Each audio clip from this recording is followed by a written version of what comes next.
Palabra, sabe que es el primer milagro que resalta el evangelista Marcos en su evangelio. Este milagro que se presenta el día de hoy. Dice que en aquel tiempo Jesús se hallaba en Cafarnaúm y fue a la sinagoga. ¿Qué era la sinagoga? La sinagoga no era el templo de Israel. En Israel solamente había un solo templo. Las sinagogas eran como lugares más pequeños, donde ahí se compartía la palabra, se leían los escritos de los profetas y el pueblo oraba. Bendito sea Dios. Entonces estaba el pueblo reunido en la sinagoga y Jesús fue allá. Dice que Jesús se puso a enseñar. Ahí había maestros que también enseñaban. Pero había una gran diferencia entre Jesús y esos maestros de la ley, también llamados escribas, que enseñaban al pueblo la parte del Antiguo Testamento, el mensaje de los profetas, se leían los salmos, se oraba, pero Jesús viene a enseñar de una manera muy diferente.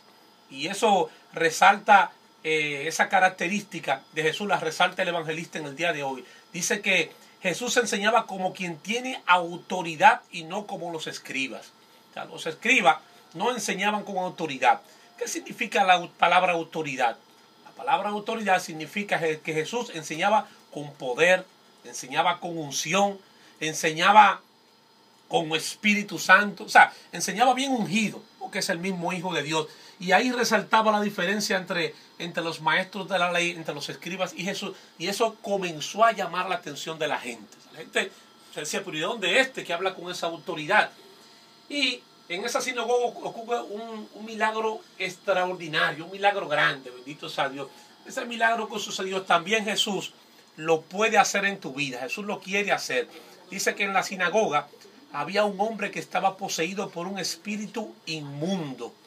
Este espíritu tenía a este hombre esclavizado. Este espíritu tenía control total y absoluto de este hombre. Este espíritu tenía a este hombre retorcido. Este espíritu le había quitado el sentido de humanidad a este hombre. Pero que este hombre era un hijo de Dios. Este hombre es una criatura de Dios, así como lo eres tú, bendito sea Dios. Dice que Jesús se acercó a él, bendito sea Dios. Y ahí comienza el enemigo, bendito sea Dios, a tratar de impedir la obra que Jesús quiere hacer en ese endemoniado. Entonces yo me hacía la pregunta, cuando meditaba en estas palabras, ¿qué te está impidiendo a ti que tú recibas la gracia que Dios tiene para ti? ¿Qué te está impidiendo? ¿Cuáles voces estás escuchando tú que te impiden escuchar la voz de Dios en tu vida? Y tal vez esas voces que tú has escuchado te han llevado a la perdición y te han llevado a hacer cosas que tú no quieres hacer.